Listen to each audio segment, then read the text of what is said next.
오늘 읽었던 부분이 세례자 요한의 죽음에 관련된 이야기입니다. 세례자 요한이 맞냐, 세례 요한이 맞냐라고 하는데 둘 다 맞습니다. 둘 다 맞는데 원문이 헬라어로 되어 있고 성경에 원문이 3개가 있습니다. 헬라어로 되어 있고 구약은 히브리어로 되어 있고 두 개 아니냐, 하나가 되어 있습니다. 다니엘서 2장에 보면은 2장부터 7장 정도까지인가요? 여기에는 아람어가 되어 있습니다. 그래서 신구약 성경 합쳐가지고 2개로 되어 있는 게 아니고 3개로 되어 있어요.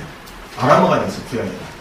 근데 이제 헬라어 쪽으로 보면은 세례 요한이라는 표현보다는 세례자 요한이라는 표현이 맞습니다. 세례를 준 요한이라는 이런 뜻이 되기 때문에 세례자라는 표현이 맞아요. 근데 이제 왜 이분이, 이 사람이 아니라 이분이죠. 뭐 이렇게 대단한 일을 할 수 있는 분도 많지 않은데 자꾸 이렇게 논란이 되냐. 사이비 이단들이 세례자 요한이 불필요하게 잘못된 일에 개입했다가 개죽음을 당했다고 이상하게 해석을 하는 바람에 이 난리가 벌어진 겁니다. 원래는 순교가 맞아요. 순교가 맞는데 이 개죽음 당했다고 주장한 데가 한두 곳이 아니에요.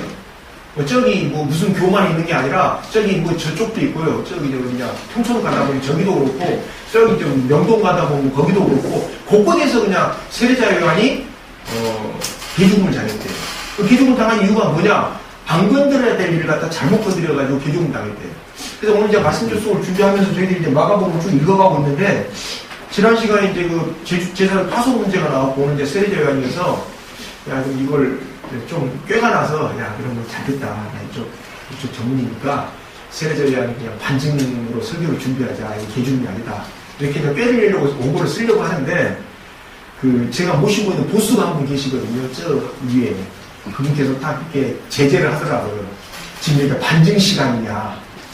반증을 했으면 여기서 전부 이단에 있는 사람도 하고 반증하는 시간이 아니고 성경에서 이야기하는 세례자 요한이 어떤 사람인지 가르쳐주는 게 우선이지 무슨 반증 시간이냐 이렇게 딱 이렇게 크레임을 거시길래 순종해야 제가 수가 있습니까? 그래서 알겠습니다. 그래서 나중에 기회가 되면은 세례자 요한을 갖다가 개죽음이라고 하는 게 뭐가 잘못됐는지 반증을 하고요. 오늘은 일단 성경에서 흐름에서 어떻게 세례자 요한을 이야기하고 있는지 요걸 알려드리는 시간으로 하겠습니다.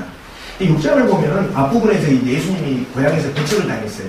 그러면 고향에서만 배척을 당하는 게 아니라 이게 상징어법인데 결국 예수님의 고향 어디입니까? 이스라엘에서 예수님을 배척했다라는 그런 이야기가 같이 엮어된 이야기입니다. 그 다음에 이제 어떻게 됩니까? 이스라엘 사람들이 배척했고 그 다음에 예수님의 제자들이 어떻게 돼요? 성교 파송을 나가고 그 다음에 여기 나오는 것처럼 세례자 요한의 죽음이 일어납니다. 그러니까 이 세 개 쭉 큰 다음에 이제 뭐가 들어가요? 예수님이 5,000명 먹이는 사건이 일어납니다. 5,000명을 먹이는 앞에 3절부터 일어나는데 이렇게 되는 거 이제 어떤 이야기냐? 세례자 요한을 죽임으로 인해서 야 잘됐다라고 박수치면서 환호할 사람들은 누굽니까? 어둠의 세력입니다. 그러니까 어둠의 세력이 세례자 요한을 놓고서 환호성을 지르고 있으니까 예수님이 웃긴 소리 하지 마라고 30절부터 밝은 희망의 세력, 빛의 세력들이 잔치를 벌여요. 그게 뭡니까? 예수님이 5,000명을 먹이신 사건입니다. 그러니까 예수님 5,000명 먹이신 사건이 뭐 믿긴다 안 믿긴다 안 믿기면 어쩔 수 없는 거고요. 그러다가 단순하게 무슨 5,000명 어떻게 먹였냐 이런 문제가 아니라 전체적 흐름으로 보면은 세례자 요한을 죽임으로 해서 어둠의 세력이 잔치를 벌이고 있으니까 웃기는 소리 하지 마라고 예수님이 생명의 잔치를 벌이는 대비가 되기 때문에 이 6장의 구조만 보더라도 세례자 요한은 누구 편에 있는 겁니까? 예수님하고 같은 생명의 잔치 편에 있는 거예요. 근데 이것만 보더라도 세례자 요한이 개죽음 당했다라는 말이 6장의 배열만 보더라도 거짓말입니다. 네. 이 마가복음이 기록된 시기가 언제입니까? 세례자 요한도 죽고 예수님도 죽고 두 분 다 죽은 다음에 기록된 거거든요. 근데 그때 두 분 다 죽을 때 만약 세례자 요한이 잘못됐으면 굳이 이렇게 생명의 잔치를 벌이는 쪽에다가 예수님하고 같은 편에다가 세례자 요한을 갖다가 기록했을 리가 없어요. 그래서 6장의 어떤 편성으로만 봐도 이렇게 되지가 않는데 이 기독교 이단 사이비의 꼭 한 특징이 뭡니까? 성경을 전체적으로 보지 않고 특정 구절만 봐가지고 자기 마음대로 그냥 해석했던 게 그 사람의 특징이거든요. 그렇게 그냥 몰아가는 경향이 있습니다. 예수님이 사역을 시작하신 때가 언제입니까? 마가복음 1장 14절에 보면은 세례자 요한이 갇힌 다음에 갇혔다는 소식을 듣고서 그 다음부터 뭘 하게 됩니까? 예수님이 사역을 시작하시게 돼요. 그러니까 세례자 요한이 갇히기 전까지는 그냥 계셨다가 이제 하게 되는데 세례자 요한이 죽고 난 다음에 사람들이 예수님이 활동을 하시는 걸 보면서 뭘 하게 됩니까? 경외감을 갖기 시작해요. 세례자는 한 명으로서 끝났을 때는 그냥 죽었구나 끝났을 텐데 비슷한 사람이 또 나타나는데 아주 남달라요. 그러니까 이제 예수님에 대해서 경외감을 갖기 시작하면서 뭐라고 하게 됩니까? 예수님을 하나님의 아들로 인정하는 사람도 있고 인정하지 않는 사람도 있어요. 근데 하나님의 아들로 인정하는 사람들은 아들로 넘어가는데 하나님의 아들로 인정하지 않는 사람 중에 누가 있습니까? 여기에 나온 것처럼 헤롯을 비롯한 몇 사람들이 있어요. 이 사람들이 예수님을 누구로 봤느냐? 16절에 나온 것처럼 세례자 요한이 다시 살아난 걸로 이해되어 있어요. 그럼 왜 헤롯은 세례자 요한이 다시 살아난 걸로 이해를 했을까요? 헤롯이 세례자 요한을 죽인 걸 갖다가 어떻게 했다는 겁니까? 굉장히 마음속에 간직하고 있었다라는 겁니다. 다시 말해서 세례자 요한을 헤롯이 죽여놓고 마음에 굉장히 부담을 갖고 있었다라는 말입니다. 그러니까 자기가 죽은 사람이 되살아났구나라고 이야기를 하게 되죠. 그럼 왜 그런 부담을 갖게 됐을까? 자, 18절에 나와 있습니다만 헤롯에게 지적한 것은 잘못된 결혼입니다. 어떤 결혼이냐? 율법에서 금지한 결혼을 했기 때문에 세례자 요한이 지적을 한 겁니다. 다시 말해서 세례자 요한이 사적으로 잘못된 일에 개입된 게 아니라 너가 이스라엘의 왕인데 왜 그런 결혼을 했느냐? 그것은 아무리 너가 이두메 출신, 다시 말해서 저희 에돔 출신이라고 한다 하더라도 이스라엘 왕으로 지내는 한에서는 그런 결혼을 하면 안 된다라고 율법에 따른 공적인 지적을 한 거지 세례자 요한은 사적인 지적을 한 적이 없어요. 그게 나오는 게 18절입니다. 이 과정이 어떻게 됐냐? 이건 좀 역사를 좀 알아야 되는데요. 이 본문에 나오는 헤롯은 마태복음 2장 16절에 나오는 해설하고 달라요. 마태복음 2장 16절에서는 2살 이하의 유아를 다 죽여라 했던 헤롯은 헤롯 대왕이고요. 요건 그 사람 아들이에요. 그래서 헤롯 안티파스입니다. 그래서 분봉왕이라고 부르는데 분봉왕이라는 건 뭐냐면 그냥 자기가 이렇게 통치자가 아니라 팔레스타인이 하도 반란을 많이 일으키니까 유태인들이 하도 반란을 많이 일으키니까 유태인들을 갖다 네 지역으로 나눴어요. 로마가 반란을 못 일으키게. 이 로마가 점령했던 지역이 한두 곳이 아닌데 역사 기록을 보면은 유태인으로 총독은 서로 안 가려고 했습니다. 왜? 수시로 반란 일으키죠. 그 다음에 뭡니까? 농산물은 안 나오죠. 그런 지역이 유태 지역이에요. 하도 반란 이렇게 나눠놓고서야 분봉왕을 이렇게 그러니까 허수아비 같은 바지 사장을 갖다 바지 왕을 갖다 세워놨는데 그렇기 때문에 이 왕을 갖다가 공식적으로 로마에서 왕이라고 부르지 않았어요. 이제 14절 보면은 뭐라고 되어 있습니까? 헤롯을 갖다 왕이라고 되어 있잖아요. 이건 마가가 로마 사람들을 고려해서 이 호칭을 쓴 겁니다. 여기 나온 왕이라는 호칭은 로마 사람들이 자기 나라 왕을 부를 때 쓰는 게 아니고 다른 나라, 다른 지역의 왕들을 부를 때 쓰는 호칭이에요. 그러니까 이 호칭만 보더라도 헤롯이 로마에서 어떤 대접을 받았는지가 그대로 이제 드러납니다. 근데 이 헤롯 가문이 참 진짜 한마디로 지저분한 가문입니다. 이 가문 안에 뭐 거짓말, 살인, 배반, 간, 뭐 별별 짓이 다 있습니다. 역사 기록을 보면은 아니 웃기는 어떻게 이런 사람이 왕이 됐나 할 정도로 별별 왕이 다 있어요. 그리고 이 헤롯 안티파스 이 사람 어떻게 죽냐? 이 사도행전 25장 13절에 보면은 헤롯이 또 나와요. 이 사람은 헤롯 아그리파인데 이 사람한테 밀려요. 그러니까 이 분봉왕이라 했으니까 로마에서 왕으로 세워놓은 왕하고 아니면 가야 되잖아요. 이 왕을 이 헤롯 안티파스를 죽인 왕이 누구냐면 로마에서 네로하고 능가하는 네로보다 더 폭정을 했던 갈리쿨라라는 왕이 있어요. 칼리쿨라. 이 왕이 여기서 죽어요. 어떻게 죽냐? 이 헤롯 아그리파가 누구냐면 자기 조카거든요. 자기 조카인데 우리 삼촌 능력 없으니까 데려가세요라고 해서 왕 내려와 해서 유배당해가지고 죽입니다. 고소를 해가지고. 그러니까 조카가 삼촌을 죽인 거예요. 뭐 우리나라 조선시대 역사에도 뭐 이런 게 많이 있습니다만 여기 장면이 이제 그렇게 됩니다. 근데 그래서 이 사람들이 예수님을 죽어간 이유가 뭡니까? 예수님이 능력을 행하시더라. 도대체 저 능력이 어디서 왔느냐? 이렇게 이제 보면서 세 가지로 해석을 해요. 그렇죠. 알 수가 없으니까. 첫 번째, 나오는 것처럼, 세례자 요한이 죽였는데, 살아난 게 아니냐? 이렇게 이제 생각을 합니다. 그래서 헤롯 같은 경우는 나중에 어떻게 되냐면, 예수님이 그 십자가 지기 전에 재판을 관장했던 왕이 이 헤롯 안티파네스예요. 그러니까 예수님을 가져놓고도 누가복음 23장에 보면은 예수님 이렇게 딱 불러오니까 혹시 무슨 능력 행하지 않을까라고 이렇게 유심히 쳐다봐요. 왜? 죽은 세례자 요한이 살아나시면 능력 부리지 않을까? 이 사람은 그런 관점에서 계속 이 헤롯 안티파스는 예수님을 그렇게 이제 본 겁니다. 그다음 또 한 사람들은 어떻게 보냐? 구약 성경에 익숙했던 사람들은 여기 그 15절에 나온 것처럼 옛 예언자들 가운데 한 사람과 똑같다. 이 옛 예언자는 누구를 이야기합니까? 엘리야가 아닐까라고 생각을 했어요. 말라기 4장 5절을 보면은 엘리야가 주의 크고 두려운 날이 저기 오기 전에 야훼의 날이라고 하는데 구약에서 표현이 야외의 날이 되기 전에 다시 보내신다고 했거든요. 그러니까 그 엘리야가 아닐까 이렇게 이제 생각을 하고 있습니다. 근데 마태복음 보면 예수님이 뭐라 그럽니까? 그 세례 요한이 이 엘리야지 내가 엘리야가 아니다 이렇게 이제 이야기를 해요. 그러니까 어떤 사람은 봐라 엘리야가 온다 해고 세례자 요한이 오지 않았느냐? 그건 잘못 이해한 겁니다. 이스라엘 사회는 환생사상 없어요. 그러니까 세례자 요한이 엘리야 같은 역할을 했다라는 말이지 주체가 거기서 누굽니까? 주체가 세례자 요한이지 엘리야가 주체가 아니에요.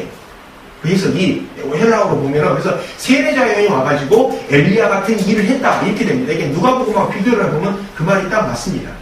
그래서 이 사람들이 이제 뭐 모세, 이사야, 에레미야 이 전통에 있는 사람 중에 한 사람이 아닐까 이렇게 이제 이렇게 해석해서 15절에 나오는 것처럼 옛 연자 중에 하는 게 아닐까 이렇게 이제 이야기를 해요. 근데 세례자 요한이 분명히 마가복음 앞부분에 보면 뭐라고 이야기합니까? 내 뒤에 어떤 분이 오시는데 나는 그분의 신발끈 풀기도 힘들다 이렇게 이야기를 했거든요. 근데 이스라엘 사람들은 그렇게 안 받아들여요. 안 받아들이고 어떻게 합니까? 세례자 요한의 말을 들으면서도 마음에 드는 것을 받아들이고 마음에 안 드는 것을 어떻게 해요? 안 받아들여요. 안 받아들여서 그 이야기는 전혀 생각 안 하고 예수님이 누굴까? 자꾸 물음표를 제기를 합니다. 근데 이런 현상이 오늘날에도 마찬가지로 일어납니다. 오늘 성경 공부를 말씀드렸습니다만 성경 안에 보면은 인간이 겪게 되는 다양한 사례들이 많아요. 그럼 내가 어떤 일을 겪게 됐을 때 이걸 어떻게 하면 되겠다라는 걸 성경을 읽어보면 되는데 안 읽어보고 꼭 뭘 하냐? 아 그런 게 아니라 성경이 안 나와라고 하면서 다른 쪽으로 가든지 성경의 일부분만 비춰가지고 자기 마음에 맞게끔 해석을 해서 그렇게 해야 돼 라고 해석하는 경우가 오늘날도 아주 흔합니다. 예를 들어서 하나 보겠습니다. 로마서 13장 1절에 보면은 모든 것은 하나님으로부터 온 것이니까 사람은 누구나 위에 있는 곳에 복종해야 된다라고 돼 있어요. 이걸 갖다가 한때 무슨 다음 총재였던 김모 지금도 살아있어요. 삼김 중에 한 분. 삼김 중에 한 분 살아계신 분이 이걸 갖다 놓고서 다 이제 목사들을 불러다 모아놓고 다 이제 하면서 로마서 이렇게 나와있지 않냐. 그러니까 목사들 그 권세 앞에 이렇게 복종해라. 이렇게 행동지침으로 저기 어디 본부에서 뭐 정보부인가 어디 이런 데서 말씀을 하셨는 적이 있어요. 이게 뭐가 문제입니까? 틀렸죠. 왜 틀렸습니까? 그러면 그 권세라고 하는 권세를 준, 정권을 권세를 준 사람은 그는 누굽니까? 하나님이죠. 그럼 대통령이 왜 하나님 권세 앞에 복종 안 합니까? 앞뒤가 안 하는 거예요. 에베소서 6장 1절에 보면 뭐라고 되어 있냐면은 바울이 자녀들에게 부모 안에서 순종해라 그랬어요. 맞아요. 근데 어디 부모입니까? 부모가 하나님 믿지 말아야 해도 순종해야 됩니까? 아니죠. 하나님 안에 있을 때 부모 안에 순종해야 되죠. 하나님 적용이 하나님 안에 있으니까 우리 따님도 저한테 순종해야 되는데 아직 안 돼요. 안 되는데 그게 하나님 안에 있을 때 이제 이게 되는 거지 하나님 밖에 있는 믿지 마라 그건 아니에요. 마찬가지입니다. 로마서 13장 1절 자체가 한때 유신 정권에서 해가지고 했는데 앞뒤가 안 맞는 이유가 그럼 그 대통령을 세운 이는 하나님인데 왜 하나님께서 그 사람을 부합하는 행동을 하지 않았냐고요. 근데 왜 제가 이 말씀 드리냐 최근에 또 어떤 이걸 갖다가 누가 뭐 이야기하는 사람들이 있더라고요. 이게 정확히 알아야 돼요. 성경을 배우려면 성경의 전체적인 흐름을 갖다 놓고서 이야기하지 한 구절만 갖다가 이야기하면 어떻게 됩니까? 이단 사이비하고 대화를 할 때 이단 사이비한테 밀려요. 앞뒤가 안 맞는 이야기거든요. 내가 M16을 가지고 있고 저쪽은 장난감 총을 가지고 있는데 어떻게 M16 실제 M16을 소총을 가지고 있는 사람이 장난감 총을 가진 사람한테 도망을 갑니까? 제가 얼마 전에 어떤 사람이 저한테 웃기는 동영상이라고 보내준 거 보면서 보니까 쥐한테 고양이가 도망을 다니고 있더라고요. 쥐한테. 나 참 이해가 안 돼가지고 이 고양이가 어떻게 잘못된 고양이인가 생각했는데 그 고양이만 문제가 아니고 우리도 마찬가지입니다.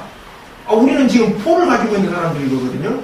근데 그 장난감한테 밀려요. 왜 그렇게 됩니까? 전체적인 그러니까 포를 가지고 있는데 실제 총을 가지고 있는데 장전법을 모르고 사용법을 모르니까 장난감 총한테 겁먹고 쫓기는 겁니다. 그죠? 자네가 정확히 흐름을 알고서 그 흐름을 우리가 알려줘야 돼요. 안 그러면 또 누굽니까? 뭐 기독교 비판하는 사람들 굉장히 많아요. 이 사람들한테 밀려요. 그럼 밀릴 필요가 없어요. 왜? 늘 제가 부딪히는 말이 제가 옛날에 그 중앙대 간사할 때 하는 말이 하나님이 어디 있는지 자기는 그 논리적으로 이해가 안 되니까 안 믿겠대요. 내가 그랬어요. 딱 한마디 합니다. 믿지 마. 그래요. 안 믿겠다는데 뭐라고 믿어? 믿지 마. 그래요. 깜짝 놀라 쳐다봐요. 네가 안 믿겠다는데 뭐라고 할 거냐? 한마디만 더 붙입니다. 야, 하나님이 인간의 논리로 파악되면 하나님이 아니다.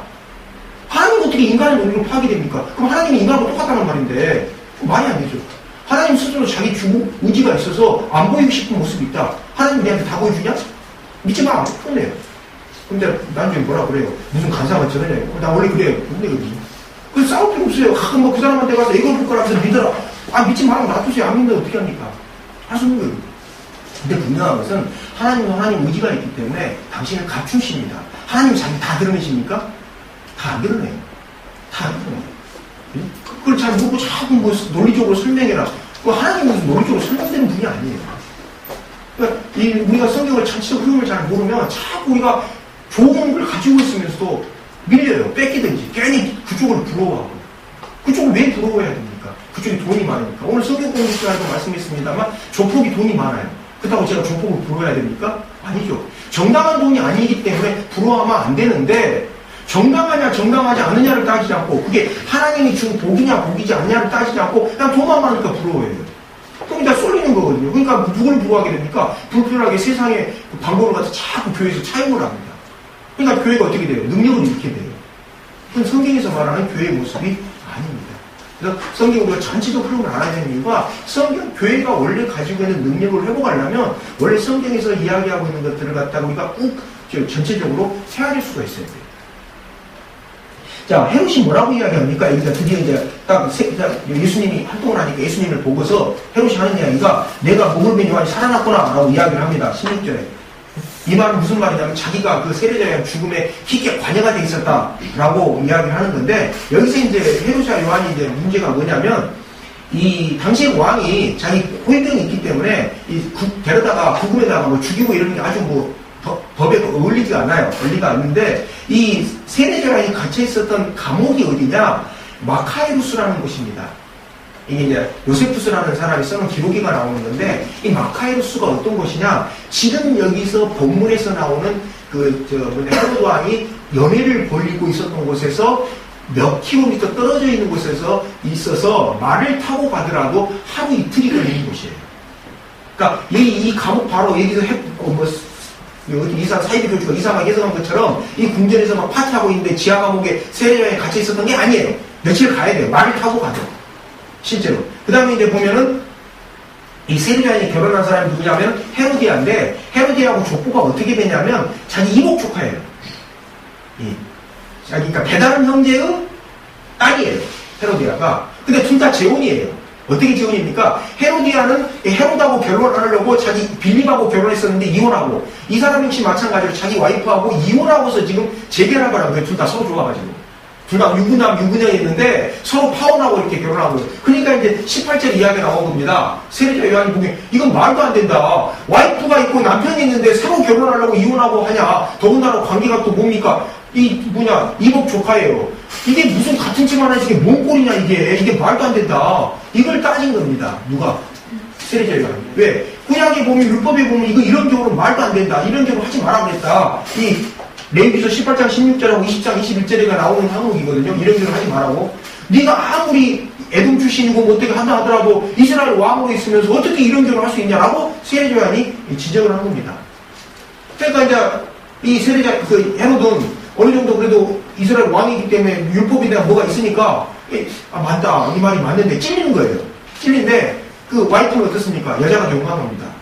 여자가 용감해가지고 정말 제가 죽여버릴까 언제까 뭐 이렇게 버리고 있었어요.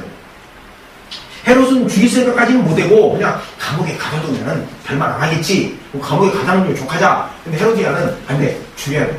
얘네가 무섭다니까요. 짜게 죽여.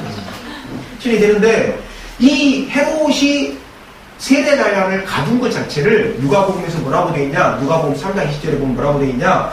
요한을 옥에 갖춘 것 자체가 잘못됐다라고 되어 있어요. 그럼 사이비 이단들 해석이 틀린 겁니다.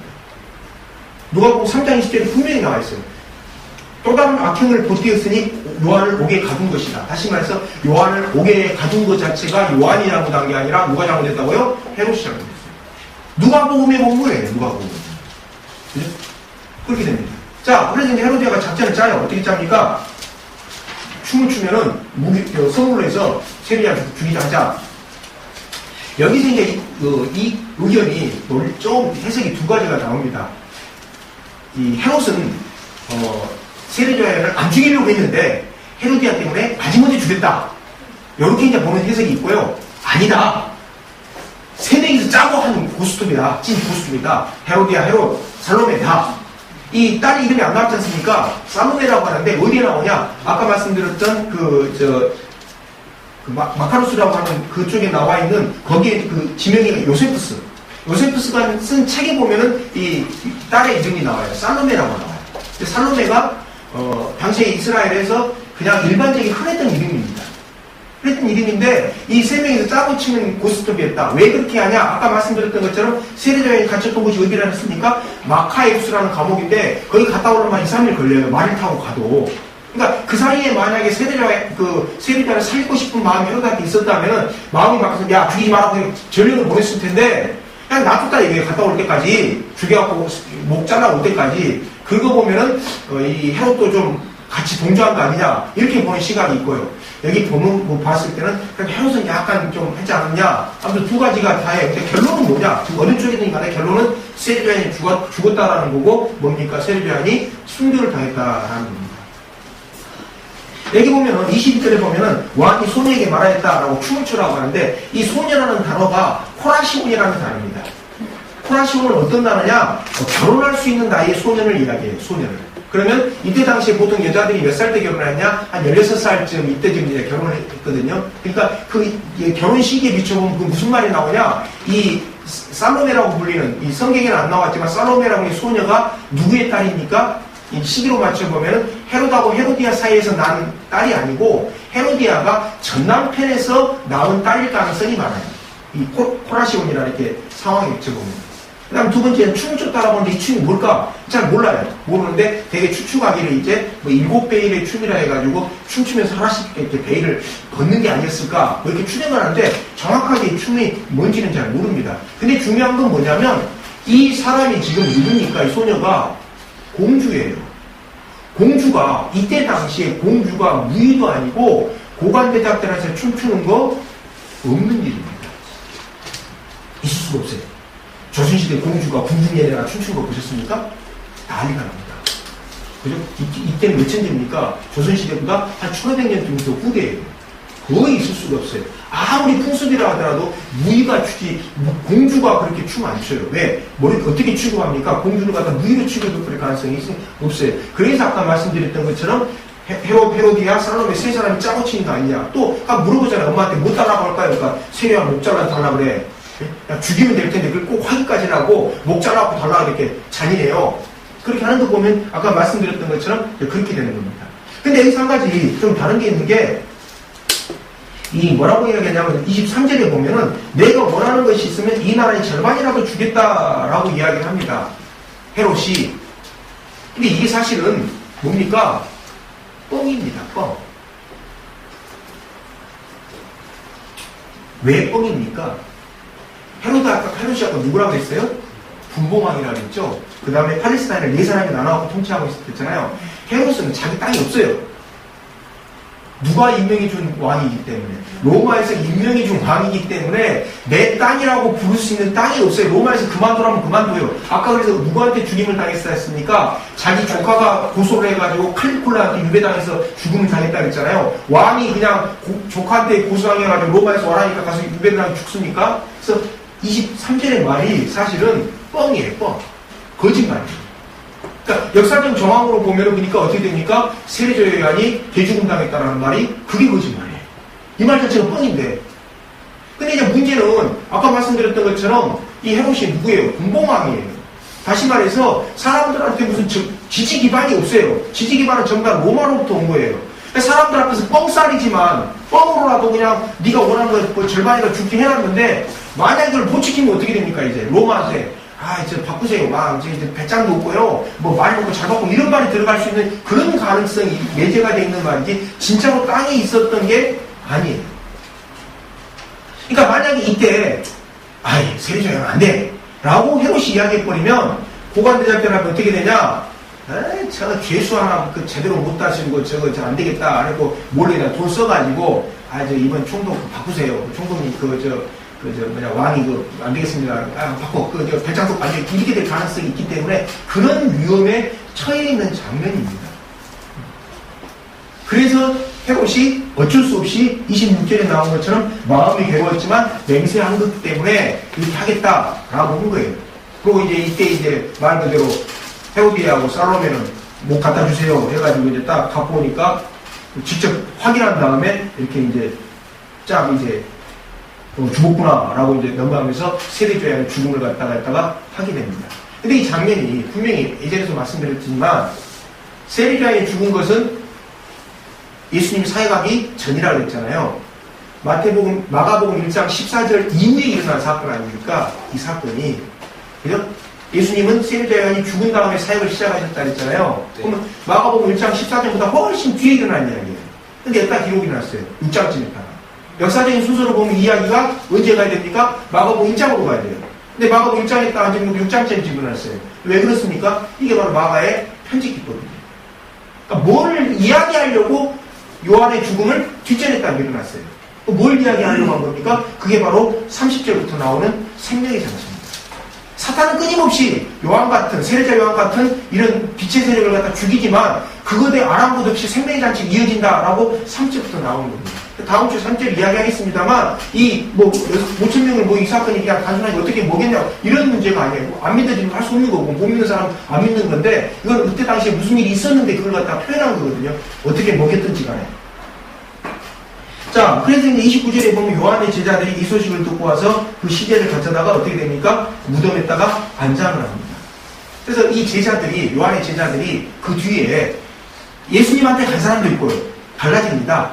사도행전에 보면 나와요. 예수님을 따라간 사람들이 있고 그대로 남아가지고 요한의 유지를 갖다 그대로 지켰던 사람들이 있어요. 근데 그대로 요한의 유지를 지킨 사람들이 한 주 2세기까지, 한 200년 정도까지 활동을 하다가 결국 다 없어지는데 이 사람들의 행적을 보면 재밌는 게 나옵니다. 사도행전 18장 25절하고 사도행전 19장 1절에서부터 5절에 보면 누가 나오냐면 아볼로라는 사람입니다. 근데 아볼로를 만났는데 누가 만났습니까? 사도 바울이 만났어요. 바울 사도가. 만났는데 예수님을 갖다 증언하고 있어요. 아볼로가. 깜짝 놀라고 너 누군데 예수님을 증언하냐? 내가 세례자 요한의 세례만 받았다 이거예요. 다시 말해서 세례 요한의 후예다 이거예요. 제자다 이거예요. 근데 예수님의 도를 정확하게 증언하고 있거든요. 그러니까 이제 세례자 요한이 바울이 어떻게 합니까? 아, 네가 말하는 네 선생이 말했던 바로 그분이 누구다? 이분이다 예수님이다 라고 하면서 예수님의 이름으로 뭘 줍니까? 세례를 줍니다. 그럼 뭐가 문제가 돼요? 우리는 문제될 게 하나도 없어요. 누가 문제가 됩니까? 사이비라는 게 문제가 됩니다. 아니 세례자 요한이 개죽음을 당했으면 어떻게 제자들이 예수님을 정확하게 증언하고 다닙니까? 그래서 세례자 요한을 개죽음이라고 이야기하는 그 이단 사이비 종파가 3곳인가 4곳 되는데 그 사람들은 사도행전 절대 이야기 안 해요. 요한복음하고 마가복음 맞더니 요즘만에 사도행전에 보면 세례 요한 제자들이 예수님을 증언하고 다니고 아볼로가 나중에 초대교회에서 고린도교회에서 큰 하나의 세력을 형성할 정도인데 그 사람은 세례자 요한 제자였거든요. 바울이 깜짝 놀라고 그런 거 아닙니까? 너가 어떻게 세례님을 아냐 이거예요. 아니 세례자 요한한테 배웠다 이거예요. 세례자 요한이 정말 세례만 받았다는 것은 세례자 요한한테 배웠다는 말이거든요. 그럼 세례자 요한이 개죽음 당한 게 아니잖아요. 개죽음 당한 사람이 예수님을 갖다가 증언해라고 제자들한테 가르치니까 앞뒤가 안 맞는 거예요. 그래서 사도행전 그 사람들은 절대 이야기를 안 합니다.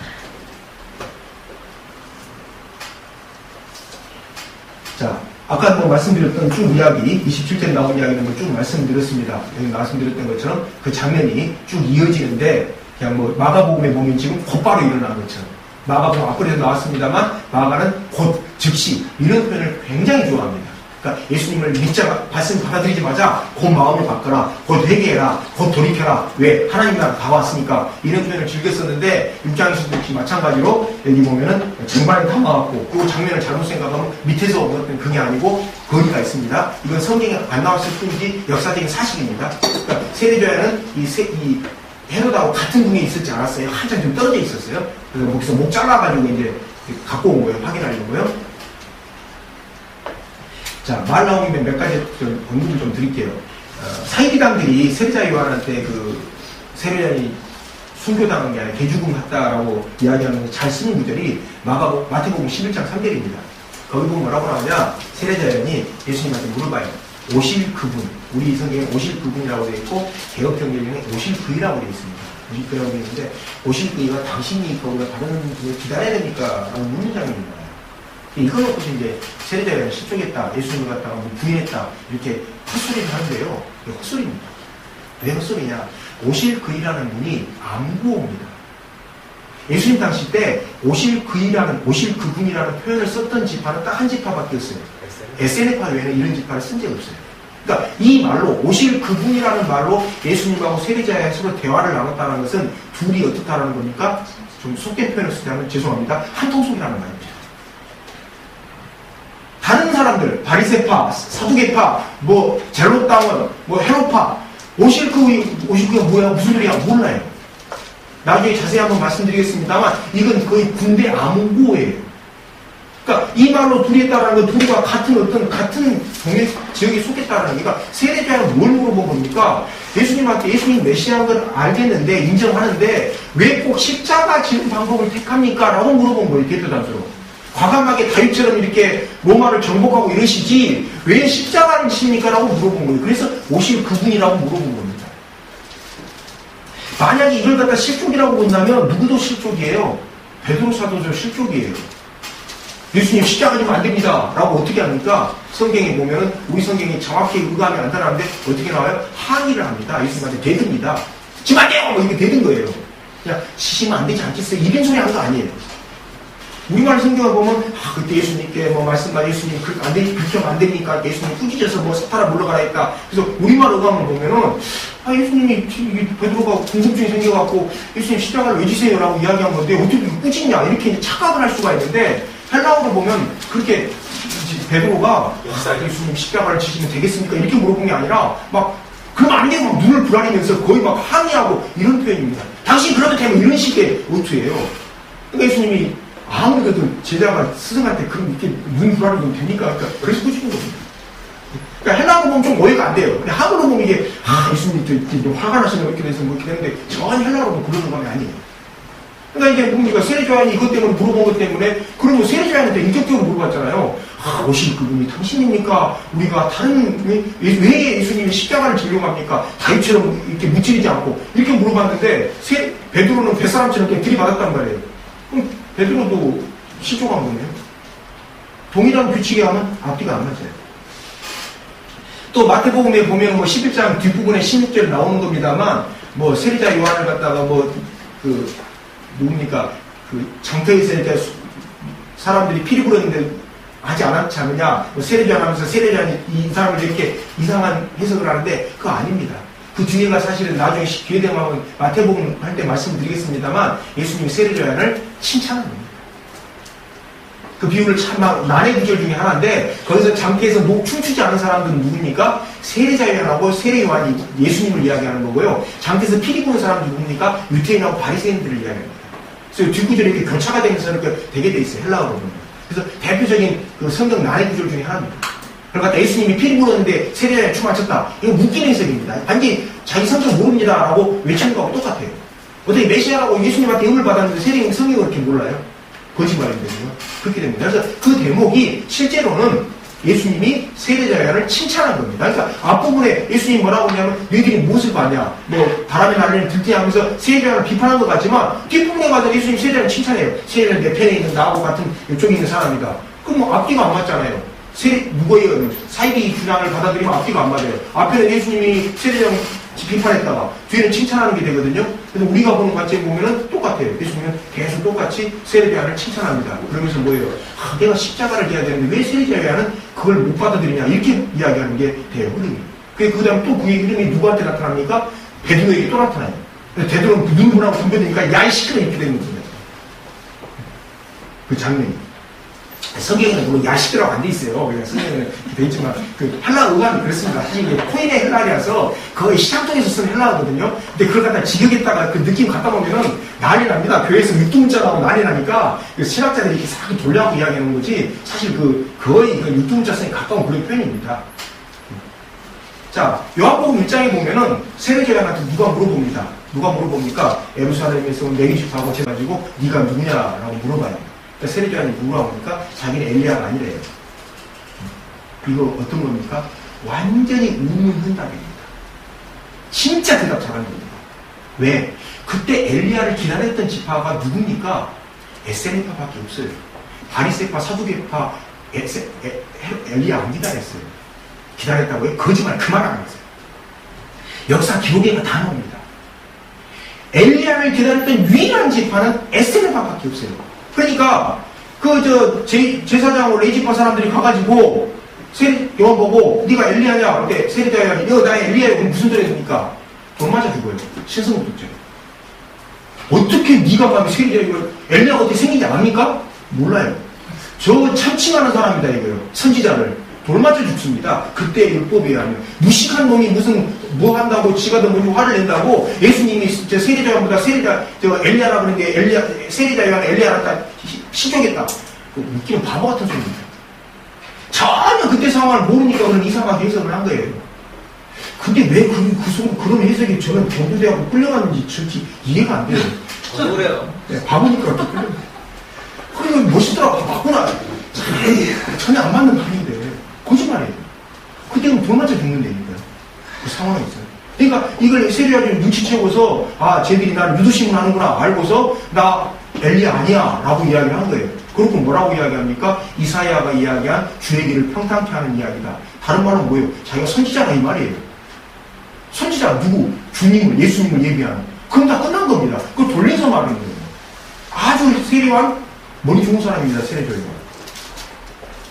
그다음에 또 결정적으로 요한복음 5장 33절에 보면 뭐라고 나오냐? 예수님이 이야기를 해요. 세례요한에 대해서 평가를 하시는데 뭐라고 하냐면 그는 나에 대해서 다 증언했다라고 완료형으로 이야기합니다.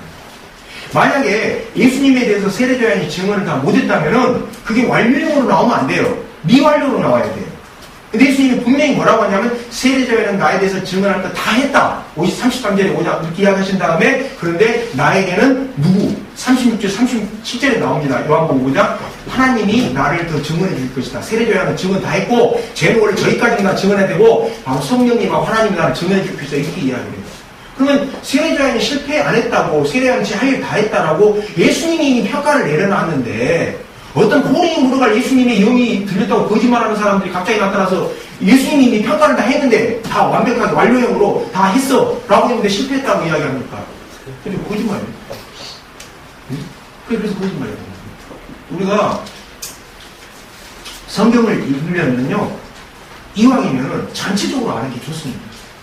전체적으로 알아서 다시 보니까 누굽니까? 세례요한 같은 순교자가 없어요.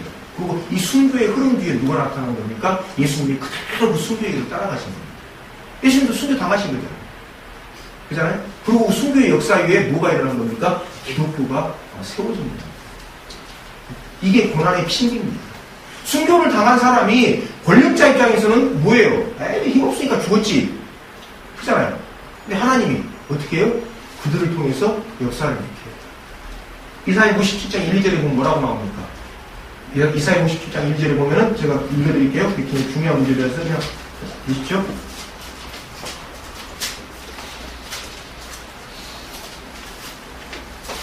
자, 이사야 57장 1절입니다.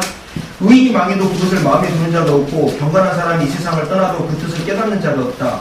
의인이 세상을 떠나는 것은 실상은 재앙을 피해서 가는 것이다. 그는 평화로운 곳으로 들어가는 것이다. 바른 길을 걷는 사람은 자기 침상 위에서 위에 편히 누울 것이다. 무슨 뜻입니까? 의인이 먼저 죽는 게 하나님께서 먼저 데려가셨대요. 의인들. 재앙을 피해서. 이게 순교자에 대한 성경의 해석입니다. 힘이 없어서 당하게 놔둔 게 아니고요. 하나님이 너무 의로우니까 먼저 데려가셨어요. 그럼 저는 아직 의롭지 못해갖고 안 되겠는데 어쩔 수 없습니다. 제가 갚아야 돼요. 복음에 빚진 자니까. 그죠? 우리하고 시각이 달라요. 우리는 세례자 요한이 하나님, 걔 의로워서 내가 먼저 데려갔어. 할 일 다 했으니까. 근데 예수님 뭐라고 합니까? 걔 할 일 다 했다. 그러잖아요. 완료로. 나에 대해 증언 다 했다. 그죠? 그게 성경에서 이야기하는 세례자 요한의 죽음에 얽힌 이야기입니다. 그래서 저는 개인적인 욕심입니다만, 개인적인 욕심인 겸 아나도 공동체 유인 목사로서 욕심입니다만, 우리들이 나중에 다 예수님 앞에 섰을 때, 니 다 했다 하고 완료형의 칭찬을 듣기로 해요. 갑자기만 또 미완료로, 야, 너 아직 덜 하고 있어. 이러면 참 그때 올라갔다 다시 내려올 수도 없고, 골치 아픕니다. 우리 나중에 완료형의 칭찬을 들었으면 좋겠습니다. 기도하겠습니다.